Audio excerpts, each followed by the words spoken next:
આજે જનત હાઈવે હક આંદોલન સમિતિ દ્વારા ટોલ પ્લાઝા અને ટ્રાફિકના જે રાજકોટ જુનાગઢ જે હાઈવે કામ ચાલે છે 6 લેન આના બાબતમાં અમુક પ્રશ્નો રજૂ કરવામાં આવ્યા છે. આજે સવારે નેશનલ હાઈવે ઓથોરિટી અને એસપી સાહેબ સાથે પણ ચર્ચા કરવામાં આવી છે આ મુદ્દે. મોટાભાગે અત્યારે ટોટલ 18 બ્રિજનું કામ જે છે આ નેશનલ હાઈવેનો ચાલુ છે અને આ 18 બ્રિજમાંથી 14 જેવા ડાયવર્ઝન આપ્યા છે. આપણે જ્યાં સૌથી સેન્સિટિવ પોઈન્ટ્સ છે જ્યાં વારંવાર ટ્રાફિકના ઇસ્યુ બનતા હોય છે અને ત્યાં 12 જેવી ક્રેનો મુકાવી છે અને 2 ક્રેન જે છે ટોલ પ્લાઝા ઉપર મુકાવી છે.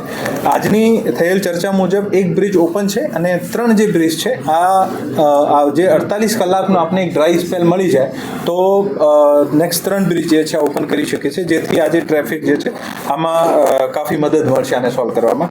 આ 3 બ્રિજ જે આવનારા દિવસોમાં ઓપન થઈ જશે આ છે જામવાડી ટુ વીરપુર, ગોમતા ફાટક અને વીરપુર બાયપાસ.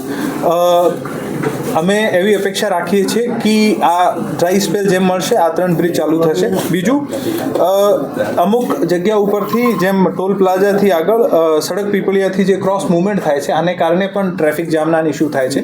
આજે નેશનલ હાઈવે ઓથોરિટી અને જિલ્લા પોલીસ અધિક્ષક શ્રી સાથે થયેલ ચર્ચા મુજબ 3 શિફ્ટમાં ટ્રાફિક માર્શલ્સ 16 જેવા ટ્રાફિક માર્શલ્સ 3 શિફ્ટમાં મૂકવામાં આવ્યા છે. પોલીસ દ્વારા પણ એવી રીતે તકેદારી રાખવામાં આવે છે. સૌથી અગત્યનું છે કે 2 કામ. ફર્સ્ટ, જ્યારે પણ ટ્રાફિકનો જામ ડેવલપ થતો હોય ત્યારે ઝડપથી આપણને માહિતી મળે અને જેથી ટ્રાફિક માર્શલ, પોલીસ અને ક્રેનની જે મદદ લેવાની હોય આ ટ્રાફિકનો ઝડપથી નિકાલ કરવામાં આવે. બીજું, જે સ્લો ટ્રાફિક ચાલે છે આમાં મોટાભાગે જે ખાડા પડી ગયા છે અને આને કારણે સ્લો ટ્રાફિક ચાલતો હોય આ ખાડાનું ઝડપથી રિપેર થાય. અત્યારે આને પાસે કોલ્ડ મિક્સ કોન્ક્રીટ જે છે આને યુઝ કરીને આ લોકો ખાડાનું રિપેર કરે છે.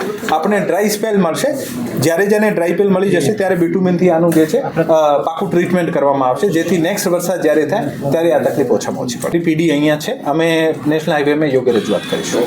સાંજ સમાચાર ફેસબુક પેજને લાઇક કરો, વિડીયો શેર કરો અને વધુ વિગતવાર સમાચાર માટે sanssamachar.net વિઝિટ કરો.